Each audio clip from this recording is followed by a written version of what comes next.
Qual é, qual é a expectativa de Deus? Qual é o desejo de Deus e a vontade de Deus para a forma como os irmãos se devem tratar? Como é que os irmãos se devem tratar? Como é que se devem relacionar os irmãos? Segundo a vontade de Deus. Como? Como é que isso se faz?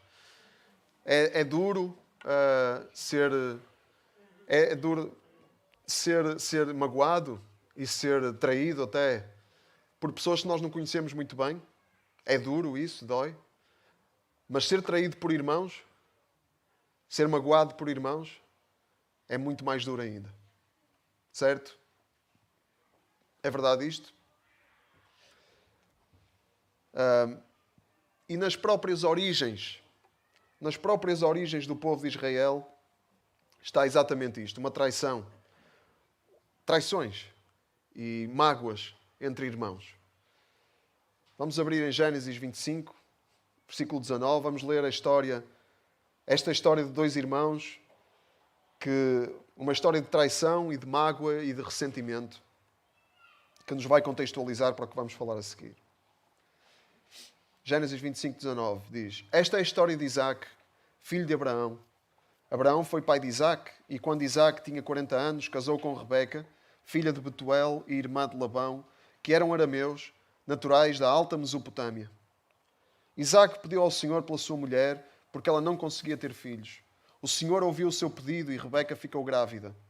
Dois gêmeos lutavam um contra o outro no seu ventre, e ela exclamou: Foi realmente para isto que eu fiquei grávida?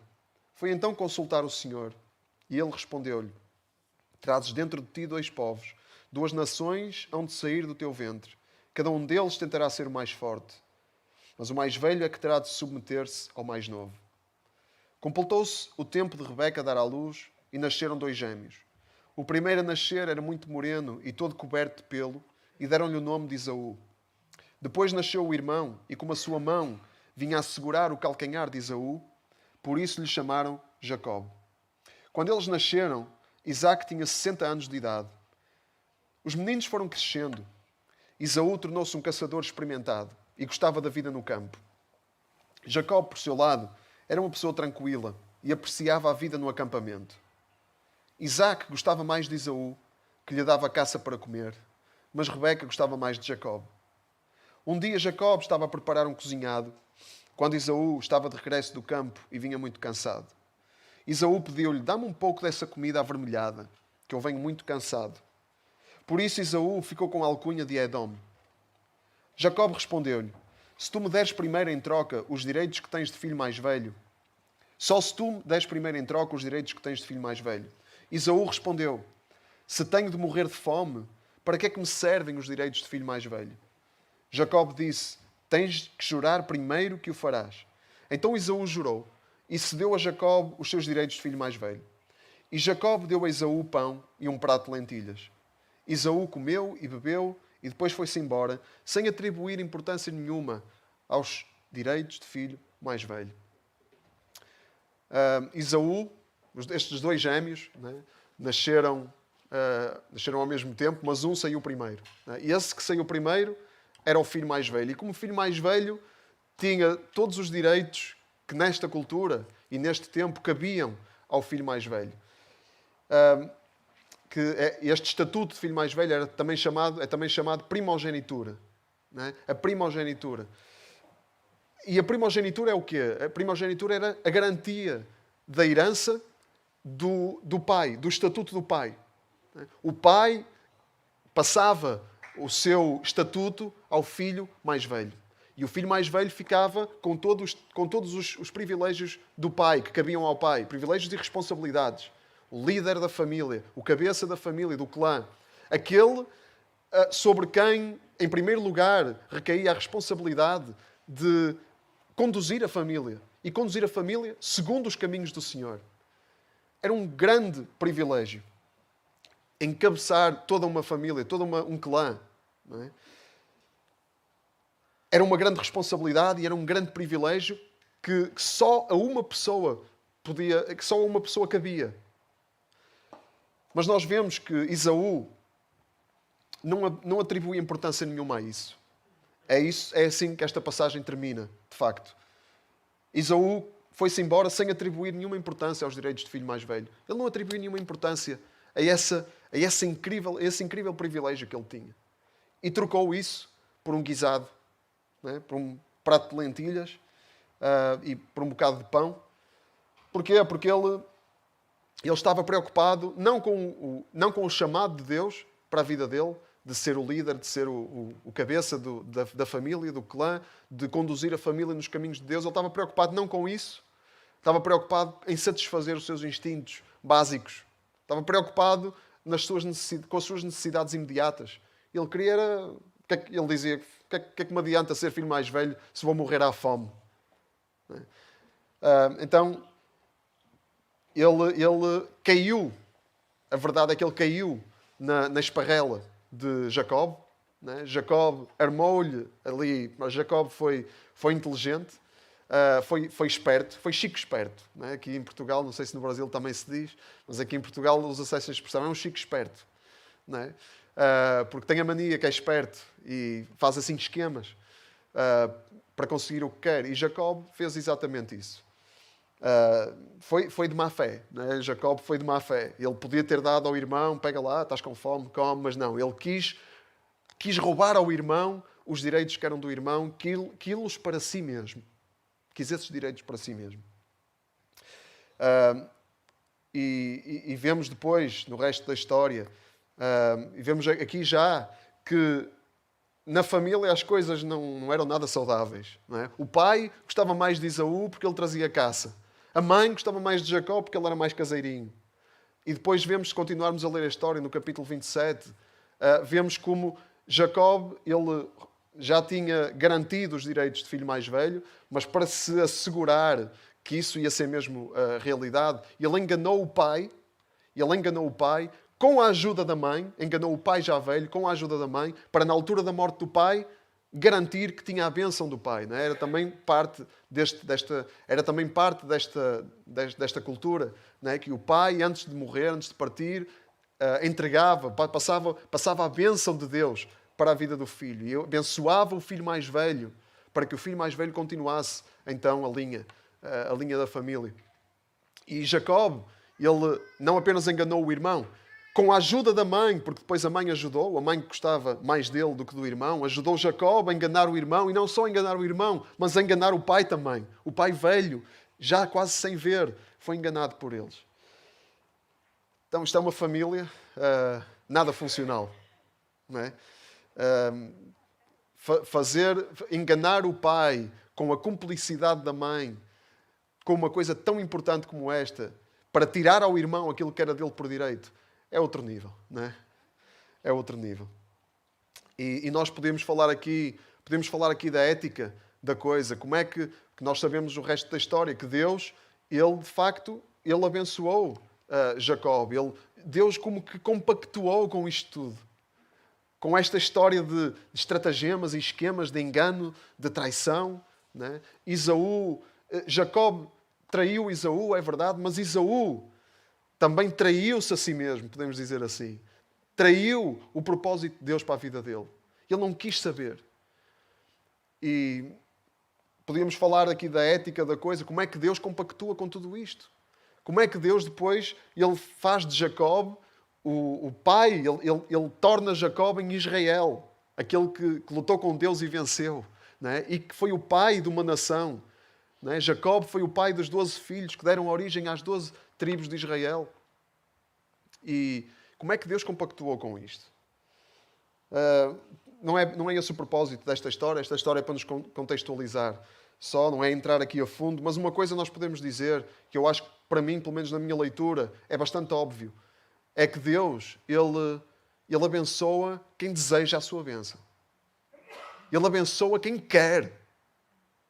Quem tem garra, mesmo que seja um chico esperto. Deus abençoa quem quer mesmo a sério a sua bênção. E Deus tira aquilo que podia ser a sua bênção àqueles que são morninhos, que são passivos, que não se importam, que não querem saber do privilégio que têm. Isso acho que é óbvio, não só daqui, mas no que nós conhecemos no resto da revelação da Bíblia. Não é? Jesus disse isso, não é? Quem muito tem, mais lhe será dado, e quem não tem, ainda o que tem lhe será tirado. Porquê? Porque Deus, Ele quer ver pessoas apaixonadas. Ainda que sejam chicos espertos, e claro, depois Deus trabalha nisso. Porque também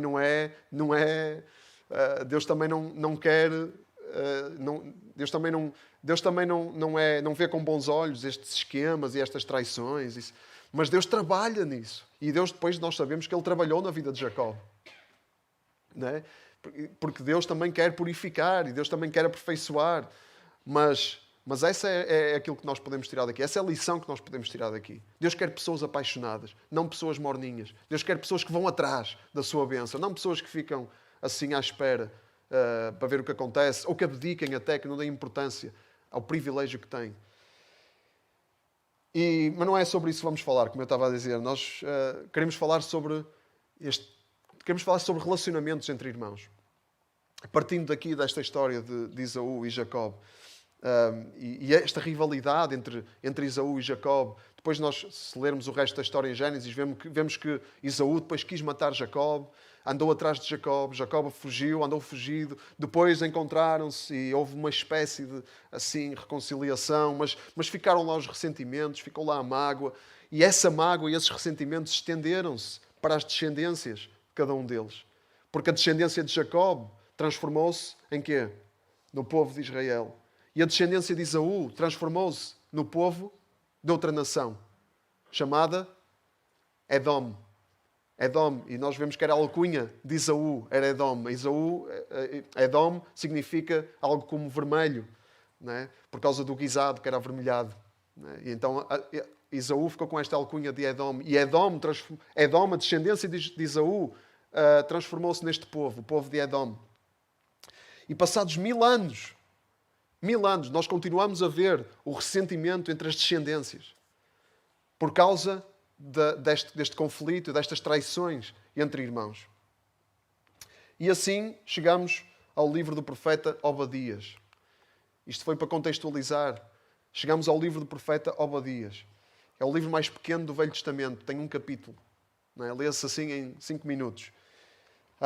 E este livro tem exclusivamente um propósito. O propósito deste livro é Deus repreender Edom, a nação de Edom, repreendê-los por causa do comportamento deles, a atitude deles para com o seu povo irmão Israel. Só tem este propósito, este livro. E cumpre este propósito num capítulo. Em Obadias, nós chegamos à miséria de Judá. Obadias é chamado o profeta, é um dos profetas do exílio, porque o povo de Israel já tinha sido, o povo de Judá, do Reino do Sul, o povo de Israel já tinha sido conquistado há alguns anos, há alguns séculos, 2 séculos mais ou menos, tinha sido conquistado pelo Império Assírio. E o Reino do Sul, Judá, tinha acabado de ser conquistado pelo Império Babilónico. E se nós lemos lá em 2 de Reis, capítulo 25, nós vemos a história de como o rei da Babilónia, Nabucodonosor, entrou em Judá, entrou em Jerusalém, destruiu a cidade, destruiu o templo, levou os objetos do templo para a Babilónia, levou muita gente de Judá, deportada para o exílio da Babilónia. E Obadias profetiza nesse contexto. A queda de Jerusalém foi mais ou menos em 587 a.C. Obadias profetiza pouco depois disso. E eu tenho que fazer aqui uma confissão. Eu saltei um profeta. Né? Os irmãos sabem, nós estamos a ver os profetas menores por ordem cronológica, ou seja, por ordem de tempo. E eu enganei-me, saltei um profeta. Saltei Sofonias, saltei o profeta Sofonias. Né? Espero que ele não fique chateado comigo, o profeta. Mas depois voltamos lá, porque eu estava tão seguro que era Obadias que nem fui verificar. Né? E depois foi ontem que estava a preparar, estava a aprofundar aqui, fui lá ver e, olha, tinha saltado o profeta Sofonias. Peço desculpa. Mas vamos a Obadias e nós, no livro de Obadias, tiramos então lições sobre qual deve ser o relacionamento entre irmãos segundo a vontade de Deus. São 3 lições valiosas que nós precisamos de tirar sobre o relacionamento entre irmãos. No livro de Obadias é Edom e Israel, né? A descendência de Esaú e a descendência de Jacó. Estas lições são preciosas para nós aprendermos a relacionar-nos como irmãos, como igreja, porque a igreja é a família de irmãos, é uma família de irmãos. E nós precisamos de aprender a relacionarmos-nos como irmãos. E o livro de Obadias é ótimo para nós percebermos como é que não deve funcionar. Como é que nós não nos devemos relacionar. Então nós vamos ver como não nos devemos relacionar e vamos perceber também, por contraste, como é que nos devemos relacionar. E vamos ver isso em 3 lições. Vamos ler o livro de Obadias. Não sei se já encontraram. É um livro pequenino. Está depois do livro de Amós e antes de Jonas.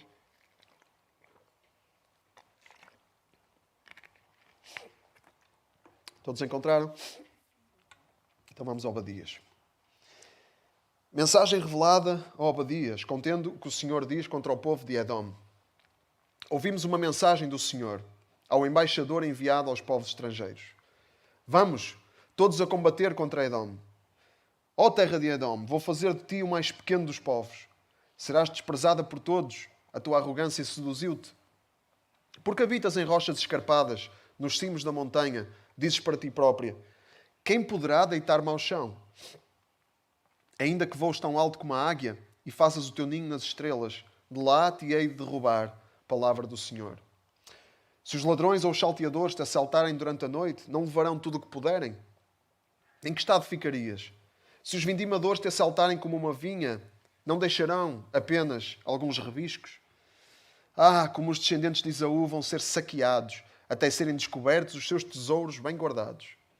Vão expulsar-te para fora da tua terra, todos os teus aliados te vão trair. Os teus amigos vão se apoderar de ti, os teus companheiros de mesa colocam-te armadilhas e dizem, eles não percebem nada.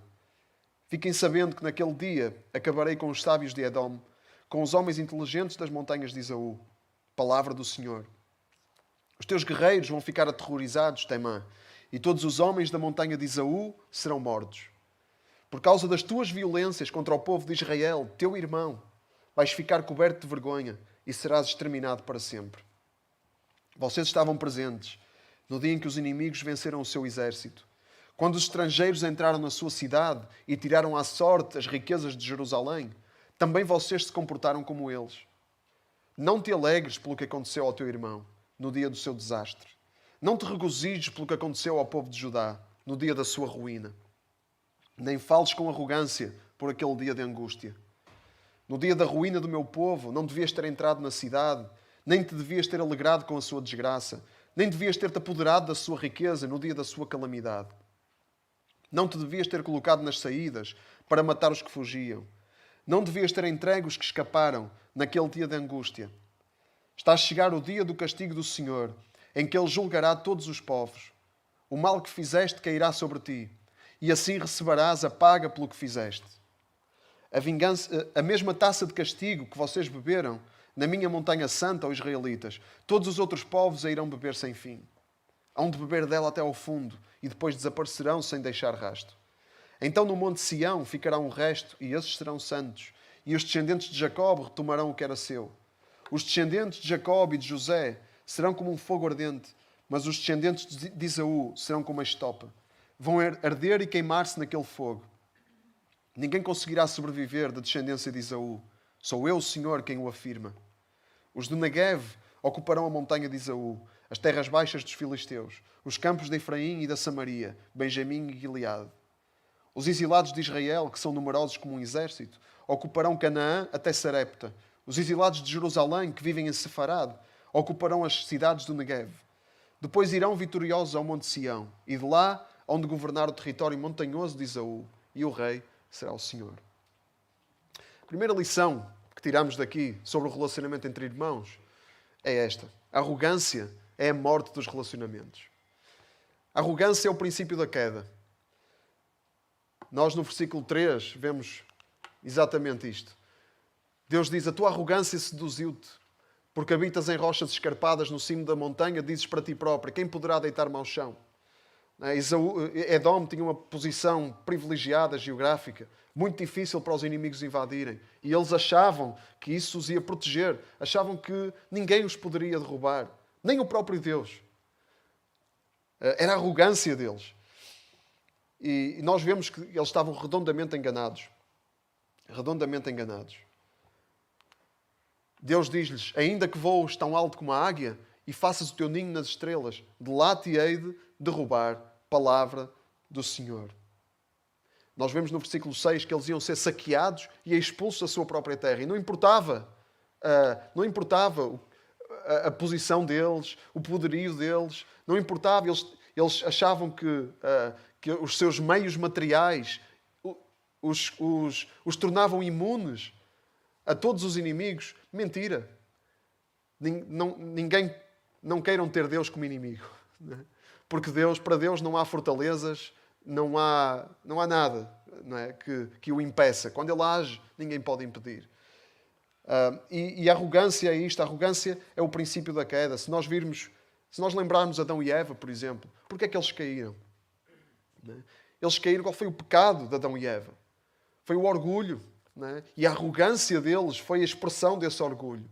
Não é? A arrogância de achar que podiam ser que podiam chegar a um patamar de igualdade com Deus. A arrogância de achar que eles podiam fazer as suas próprias regras. A arrogância de achar que eles podiam... a arrogância de achar que podiam interpretar à maneira deles aquilo que Deus tinha dito. Deus tinha dito, se vocês comerem dessa árvore, vão morrer. E eles quiseram interpretar aquilo à maneira deles, à maneira da serpente. Não é? E acharam que eles podiam interpretar à maneira deles. E nessa arrogância eles caíram. E nessa arrogância eles ficaram com o relacionamento deles com Deus destruído e com o relacionamento entre eles destruído também e o relacionamento entre os seus filhos destruído e o relacionamento de uns com os outros em toda a humanidade, não é? Comprometidos e destruídos e manchados por causa do pecado que eles trouxeram, por causa da arrogância deles. Sabem, se nós fizéssemos um top 3 das coisas que Deus mais detesta, onde é que a arrogância estaria? Não é? Eu acho que talvez estivesse lá no número 1. Das coisas que Deus mais detesta. Nós vemos isso na Bíblia, ao longo de toda a Bíblia. Que a arrogância impede o relacionamento com Deus. E quando não há relacionamento com Deus, o relacionamento com os outros também fica seriamente comprometido, fica destruído até. Porque é a saúde do nosso relacionamento com Deus que determina a saúde do nosso relacionamento com os outros. Porque a arrogância enche-nos de nós mesmos. E quando nós estamos cheios de nós mesmos, nós não conseguimos relacionar-nos de uma forma saudável com os outros. Estamos cheios de nós. Não há espaço para outros na nossa vida. Ainda que os queiramos ter por perto, não há espaço para eles. No nosso coração não há espaço. Só há espaço para nós e as nossas necessidades e aquilo que nós desejamos e aquilo que nós pensamos, as nossas ideias. E os outros ficam assim à parte. A arrogância não nos deixa espaço para amar. A arrogância mata o amor. Não há espaço para amar quando eu só penso em mim. Quando eu estou cheio de mim. E a arrogância centra-nos em nós próprios e tira Deus do centro da nossa vida. A arrogância tira Deus do centro da nossa vida, porque o centro passamos a ser nós e Ele não tem espaço. Então competimos com Deus pela soberania, competimos com Deus pelo trono.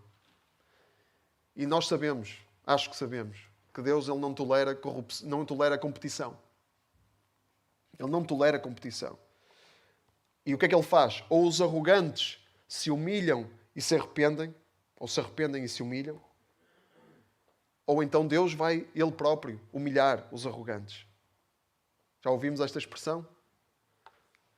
Há uma parábola que Jesus conta, onde nós vamos agora, uma parábola que fala precisamente disto. É uma das parábolas mais certeiras de Jesus para a arrogância. Neste caso, a arrogância de um coração religioso.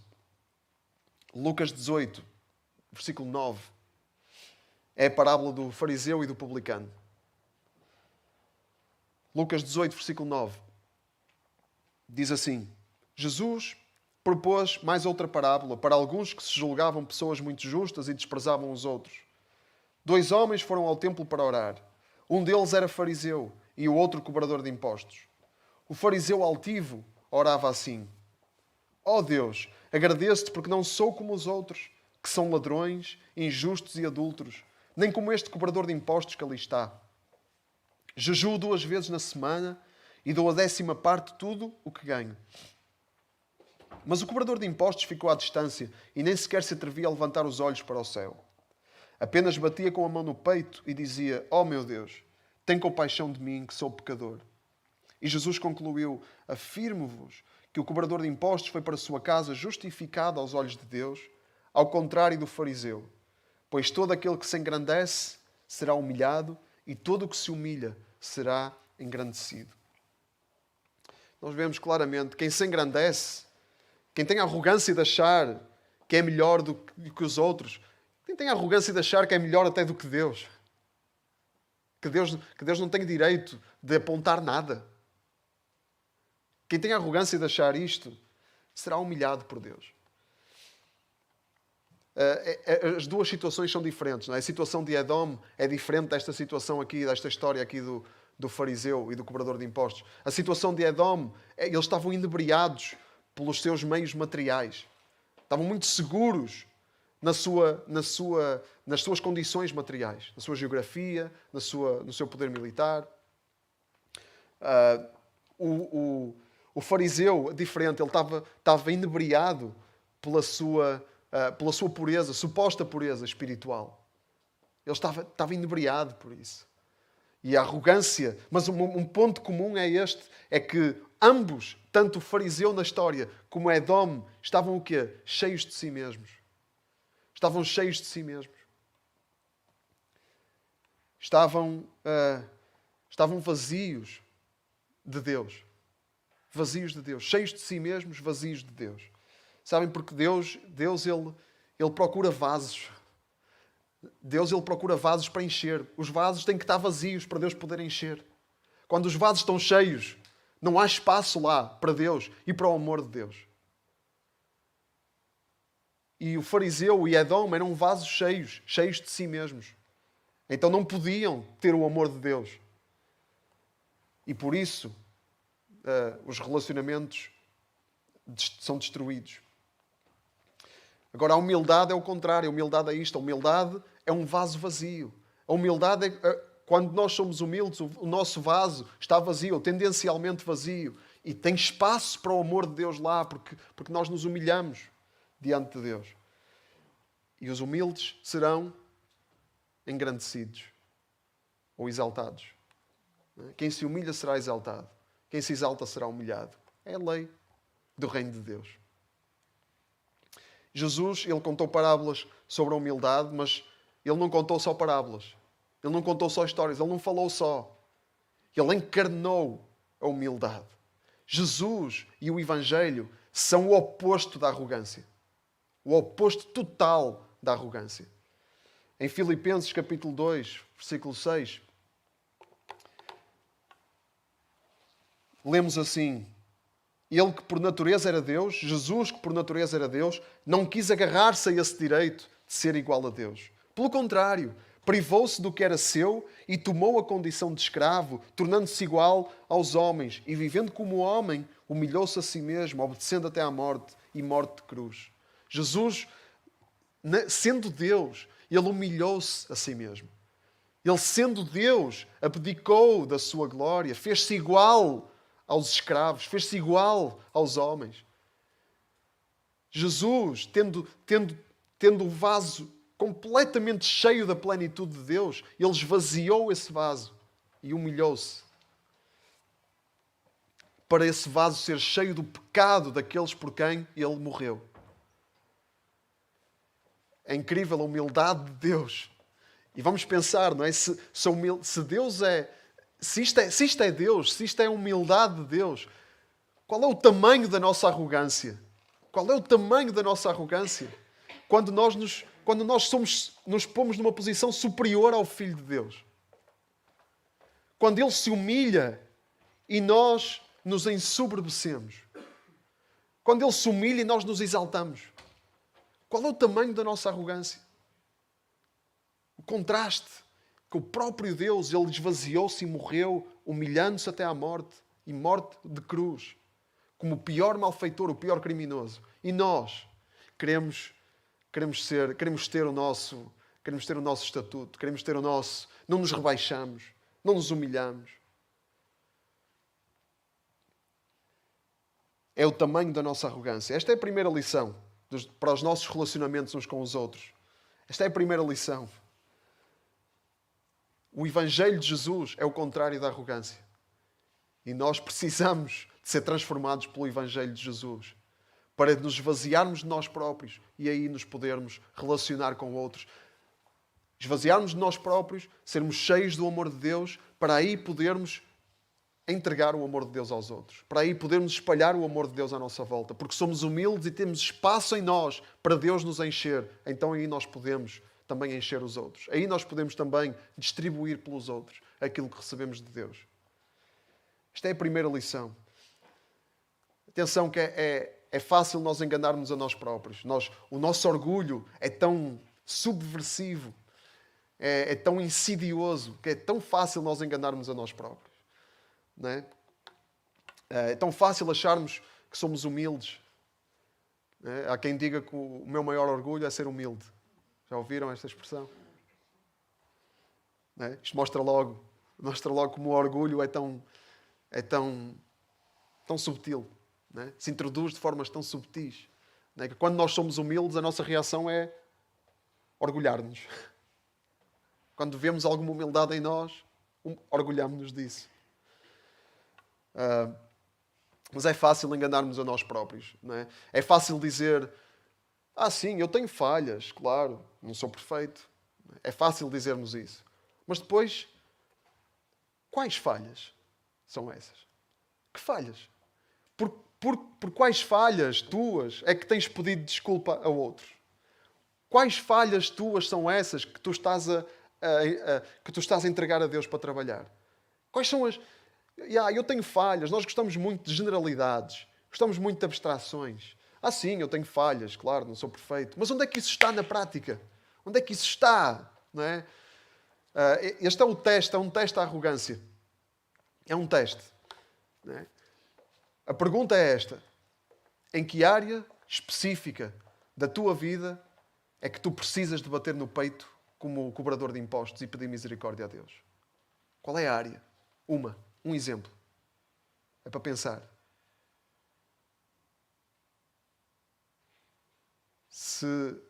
Já está? Se não vem nenhuma área à nossa mente, podemos ter a certeza que estamos a viver em arrogância. Mesmo que a gente diga, eu tenho falhas e tal, não sou perfeito e tal. Podemos ter a certeza, se não vem nada à nossa mente, então estamos a tender para a arrogância. Precisamos ter cuidado. Precisamos que Deus nos revele, que o Espírito de Deus fale connosco, nos revele as áreas da nossa vida onde de facto nós... E claro, nós podemos dizer todas as áreas da nossa vida, nós precisamos da misericórdia de Deus. Todas elas. Não é?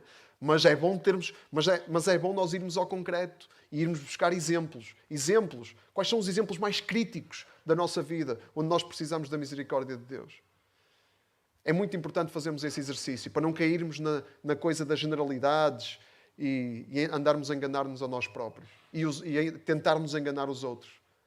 A fazer de conta que somos muito humildes e, de facto, somos orgulhosos. Mas nós ainda não vimos toda a gravidade. Vamos voltar a Edom, vamos voltar ao Obadias. Ainda não vimos toda a gravidade daquilo que é Edom, da atitude de Edom, do comportamento de Edom. Ainda não tiramos todas as lições que podemos tirar. Nós, nos versículos 10 a 15, nós vemos isso melhor. A gravidade do comportamento de Edom para com o seu povo irmão, para com os seus irmãos. Eles não apenas se achavam superiores, não apenas se achavam num patamar, não apenas eles se colocavam num pedestal. Mas quando o exército da Babilónia entrou em Jerusalém, o que é que eles fizeram? Alegraram-se com a desgraça dos seus irmãos. Por isso Deus disse-lhes isto. Por isso Deus lhes disse isto. Não te alegres pelo que aconteceu ao teu irmão no dia do seu desastre. Não te regozijes pelo que aconteceu ao povo de Judá no dia da sua ruína. Nem fales com arrogância por aquele dia de angústia. Então eles, quando viram o exército babilónico a varrer Jerusalém, qual foi a reação deles, do povo irmão? Aí viu-se o ressentimento que estava ali, que tinha atravessado gerações. A reação deles foi alegrarem-se com a desgraça do povo irmão. Mas eles não apenas se alegraram com a desgraça. Eles colocaram-se nas saídas da cidade para matar os que tentavam fugir. Eles entregaram os que escaparam ao inimigo. Não apenas se alegraram, mas contribuíram para a desgraça dos seus irmãos. A arrogância está com certeza lá nos lugares de cima do top das coisas que Deus detesta. De certeza. Mas o alegrar-se com a miséria alheia está lá em cima também, de certeza absoluta. Alegrar-se e contribuir para a desgraça dos irmãos está lá, de certeza também muito em cima. E essa é a segunda lição. Deus detesta a satisfação com a miséria alheia. Deus detesta a satisfação com a miséria alheia. Sabem, eu, ao longo dos anos e da minha convivência com várias realidades diferentes no mundo evangélico, pelo menos aqui em Portugal, há uma coisa que falta, há uma coisa que é muito rara. Enfim, estou a generalizar, obviamente, mas eu, pelo menos, em muitas situações, senti falta disto. Uma palavra que falamos pouco. Lealdade. Lealdade. É uma palavra que falamos pouco. Mas é uma palavra que falamos pouco porque se calhar não lhe damos a importância devida. É uma palavra que falamos pouco e é algo que falta muito. Ou que falta recorrentemente. É muito triste a falta de lealdade entre os irmãos. Não é? Muito triste a falta de lealdade. E das duas uma. Ou estamos a leste daquilo que lealdade significa, ou então temos um entendimento distorcido daquilo que lealdade é suposto ser. Temos um entendimento distorcido. Para algumas pessoas, lealdade é ver os outros a espalharem-se, é ver os outros a pecarem e não fazer nada em relação a isso. Para algumas pessoas, esse é o conceito de lealdade. Não dizer a ninguém, não dizer ao pastor, não dizer a nenhum líder, não dizer a ninguém que possa ajudar, não se dar ao trabalho de ir ter com o irmão e exortar, e falar, e perguntar se está tudo bem. Não, é deixar andar. Para algumas pessoas, o conceito de lealdade é esse. Deixa andar, deixa-o espalhar-se, deixa-o perder-se.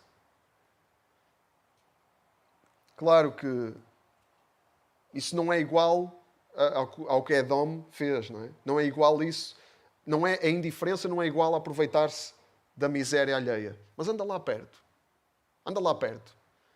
E depois ainda mais perto chega, quando nós vemos alguém, vemos os nossos irmãos vemos os nossos irmãos a ir por caminhos de miséria, e não apenas não fazemos nada em relação a isso, mas ainda vamos falar sobre isso, ainda vamos falar com quem não tem nada a ver, comentar com quem não tem nada a ver e que muitas vezes não pode fazer nada para ajudar. Ainda vamos comentar isso, ainda vamos falar sobre isso. E isso já é satisfazer uma necessidade que nós temos, que é a necessidade de um bom mexerico. Quem é que não gosta de um bom mexerico? Não é? Essa é a nossa, é a nossa sede. Nós temos sede de um bom mexerico. Não é? E vamos falar e vamos comentar. E aí já nos satisfazemos. E isso já chega mais perto daquilo que Edom fez. O alegrar-se com a miséria alheia. O aproveitar-se da miséria alheia para satisfazer alguma necessidade.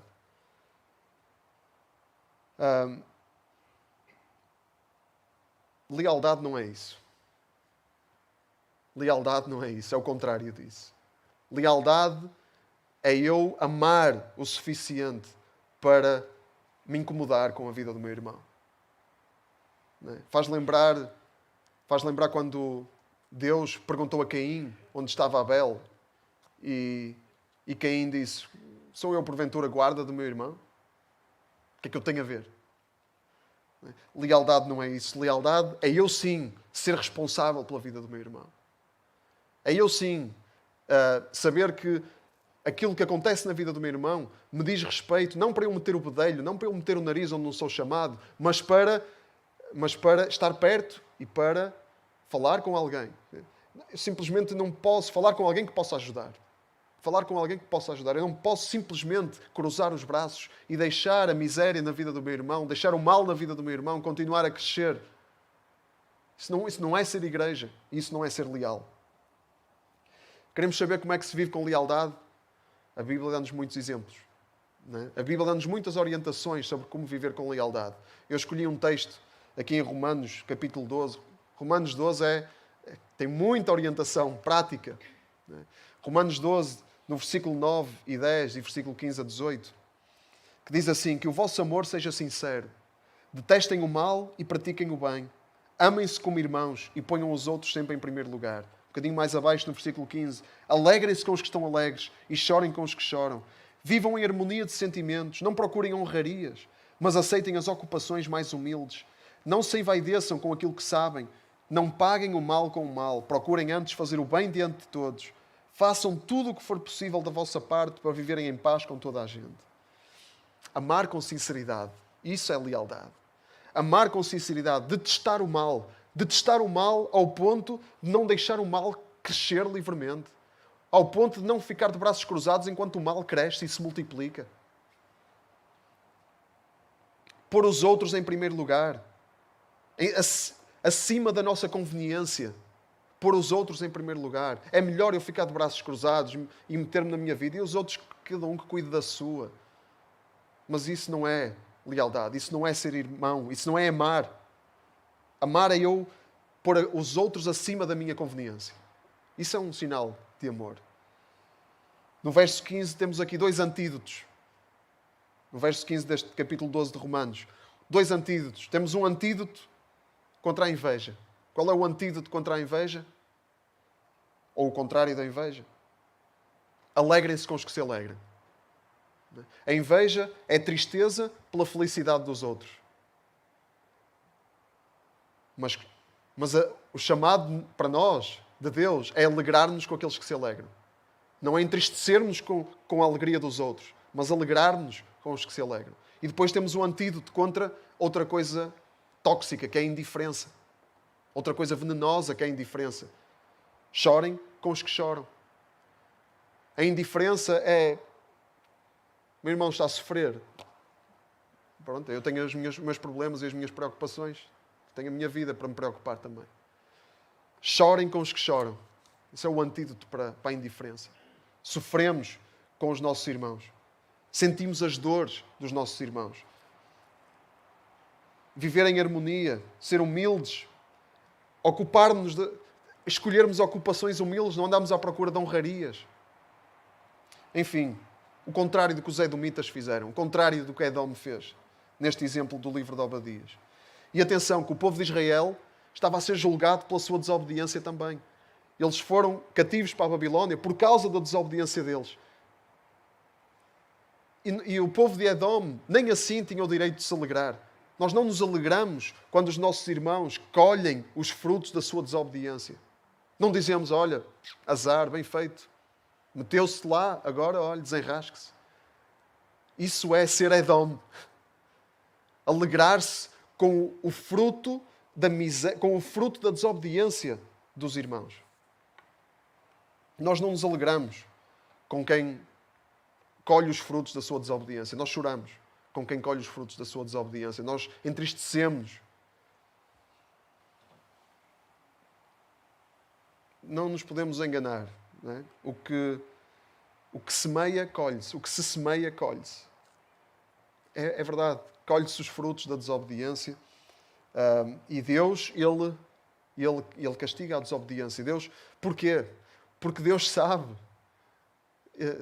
Porque Deus, Ele odeia. Deus odeia, Deus detesta tudo aquilo que destrói os relacionamentos. Deus detesta tudo aquilo que destrói o amor. Deus detesta tudo aquilo que toma o lugar do amor. Tudo aquilo que viola o amor. Deus detesta, Deus odeia, Deus abomina essas coisas. E por isso Deus castiga. Porque Deus, Ele quer que o amor se torne supremo. E para isso é preciso castigar o mal. E ele diz isso em Obadias, no versículo 15. Está a chegar o dia do castigo do Senhor, em que Ele julgará todos os povos. O mal que fizeste cairá sobre ti, e assim receberás a paga pelo que fizeste. Há uma coisa interessante neste versículo. Deus julgará todos os povos. Ninguém tem carta branca.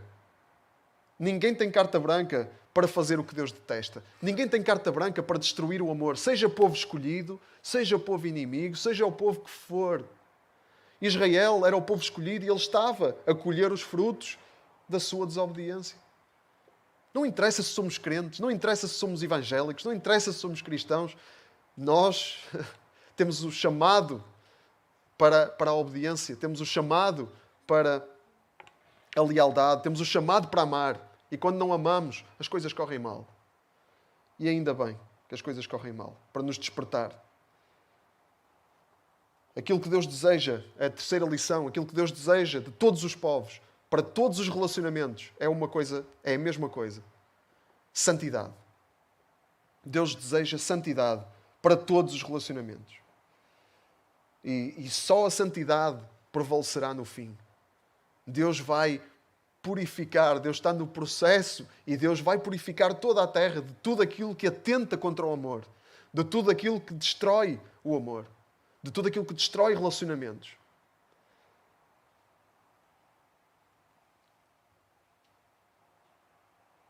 Nós vemos em Obadias que a maldade desaparece sem deixar rastro. Sem deixar rastro. Diz no versículo 16: a mesma taça de castigo que vocês beberam, todos os outros povos a irão beber. Hão de beber dela até ao fundo e depois desaparecerão sem deixar rastro. Então no monte Sião ficará um resto, esses serão santos e os descendentes de Jacob retomarão o que era seu. O resto que fica, depois de Deus arrumar com toda a arrogância, depois de Deus arrumar com todas as violações do amor, o resto que fica é a santidade. E é esse o desejo de Deus para os nossos relacionamentos. Santidade. Deus faz isso, estas imagens de Israel. Israel era o resto. Israel seria o resto. Edom seria o que iria desaparecer. Isto são sombras. O povo de Israel é uma sombra do povo santo de Deus. Do povo, de todos aqueles que escolhem a santidade de Deus, que escolhem receber o presente de Deus, o sacrifício de Jesus, que nos livra do pecado e que nos transforma em santos. Todos esses que aceitam receber isso, que escolhem receber isso, esses são povo de Deus. O povo de Israel é uma sombra desse povo, também chamado a Igreja. E o povo de Edom é uma sombra, é uma representação de tudo o resto. De todos aqueles que vão recusar, que recusam a santidade de Deus, que recusam o amor de Deus e vão ser como a estopa, vão ser queimados. Deus promete a Israel, no versículo 19, que lhe iria dar tudo aquilo que Edom ia perder. Tudo aquilo que Edom ia perder ia ser dado a Israel. Mas porquê é que Deus faz isso? Não é porque o povo de Israel era o povo de Israel. É porque o povo de Israel iria humilhar-se. O povo de Israel, depois de ir para o exílio, depois de colher os frutos da sua desobediência, depois de colher os frutos da sua falta de amor, depois de colher os frutos da sua arrogância, da sua falta de lealdade, eles iam se humilhar. E Deus sabia disso. Então Deus promete a bênção para aqueles que se iam humilhar. Foi preciso eles irem para o exílio, colher os frutos da sua desobediência. Mas Deus promete a bênção. Mesmo no exílio, Deus faz a promessa da bênção. E isso diz-nos que nunca é tarde para nós nos arrependermos. Isso diz-nos que nunca é tarde para nós nos humilharmos. Que estamos a tempo. É hoje o dia em que nos devemos humilhar diante de Deus. É hoje o dia. Nunca é tarde para isso. Mesmo que estejamos num exílio. Mesmo que estejamos a colher frutos da desobediência. Mesmo que estejamos a colher frutos da arrogância. É tempo de arrependimento e Deus oferece essa oportunidade de arrependimento. E Deus promete abençoar todos os que se humilharem. Mesmo que se humilhem porque foram para o exílio.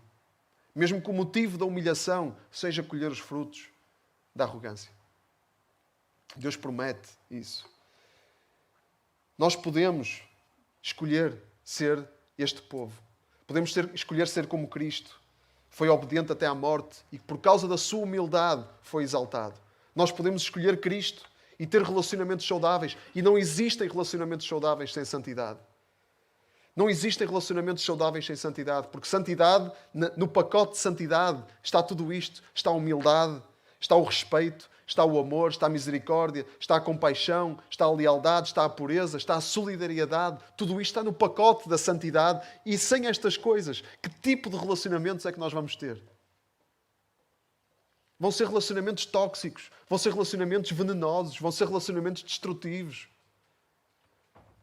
Que tipo de relacionamento é que vamos ter sem humildade, sem respeito, sem amor, sem misericórdia? Que tipo de relacionamento, sem compaixão? Que tipo de relacionamento é que vão ser aqueles que vamos ter? Vão ser relacionamentos destrutivos, que até se podem arrastar, mas vão ser pobres, deficientes, muito longe daquilo que Deus deseja para os relacionamentos entre irmãos. E nós não nos podemos relacionar com os outros, nem com Deus, sem santidade. Porque sem santidade, diz a Bíblia, ninguém verá o Senhor. Está em Hebreus 12. Hebreus 12, versículo 1. Sem santidade, ninguém verá o Senhor. Deus, Ele transforma-nos em santos por intermédio do sacrifício de Jesus. E esse é o nosso... Porque Ele nos lava, como cantávamos, de todo o pecado. Ele tudo pagou. E eu dele sou. Imundo era o meu pecado. Seu sangue me lavou. Nós somos lavados pelo sangue de Cristo e podemos ser santos. E só quem é santo verá o Senhor. E só quem é santo, e só quem desenvolve na sua vida a santidade, só quem se empenha em desenvolver santidade pela graça de Deus e pelo poder de Deus na sua vida, só quem se empenha nisso pode ter esperança de ter relacionamentos saudáveis. Por isso a mensagem esta manhã é esta. Se os nossos relacionamentos, se há relacionamentos que nós temos que nos estão a fazer mal, se há relacionamentos que nós temos que estão a correr mal, se há relacionamentos que nós temos que estão-se a deteriorar, a resposta para isso é santidade. A resposta para isso é Deus na nossa vida. É a santidade de Deus na nossa vida. Claro, estou a falar da resposta genérica, depois é preciso aplicar a cada situação em particular. A santidade toma muitas formas. A santidade toma muitas formas. Santidade é também chamar as coisas pelos nomes. Santidade é também mexer no que está podre. Isso também é santidade. Santidade, o amor da santidade, o amor que nós falamos aqui, o amor da santidade não é um amor molezinho de festinhas só. É um amor que às vezes dói. É um amor de disciplina também. É um amor em que temos que nos incomodar, temos que mexer no que está podre. Mas é um amor humilde. Um amor que se aproxima em humildade. E essa é a nossa necessidade para os nossos relacionamentos. Santidade. E Obadias termina com esta fantástica expressão. Depois de tudo, Deus vai pôr tudo em ordem.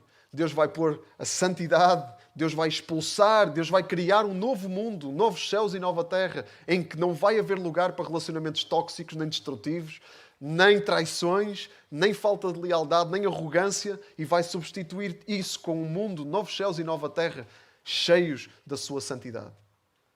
E o Rei será o Senhor. Amém? E o Rei será o Senhor. E cabe-nos a nós confiarmos a nossa vida ao Rei, para que Ele seja o Senhor da nossa vida. Amém? E se assim for, se nós nos esvaziarmos e tivermos espaço na nossa vida para o amor de Deus, nós podemos ter esperança de ter relacionamentos saudáveis e desenvolver relacionamentos saudáveis com toda a gente, em particular entre irmãos. Amém?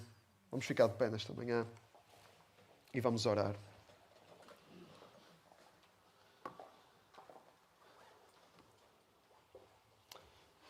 Pai querido, nós te louvamos nesta manhã, Senhor.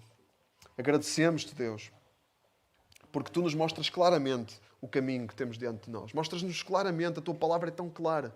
Senhor, não há margem para enganos ou para dúvidas, Senhor. Tu mostras claramente o Teu desejo, a Tua vontade para a nossa vida. Vivermos em santidade e estarmos num caminho de nos santificarmos. Pai, não pela nossa força, que não temos, mas pelo Teu poder e pela Tua graça. Senhor, e queremos isso para nós, queremos isso para a nossa vida, Pai. Para que possamos amar a Ti em primeiro lugar e amar os outros como a nós mesmos, Senhor. Amar os nossos irmãos. Sermos leais para com os nossos irmãos. Amarmos em humildade.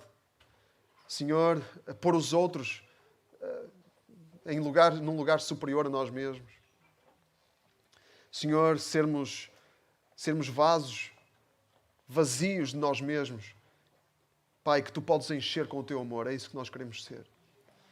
Pai, em nome de Jesus, Senhor, se houve traição, se houve mágoas, se há mágoas, que não possamos seguir o caminho de Edom, não possamos seguir o caminho desta história, em que o ressentimento cresce e que o ressentimento se mantém e que séculos depois, gerações depois, continua a destruir, continua a envenenar.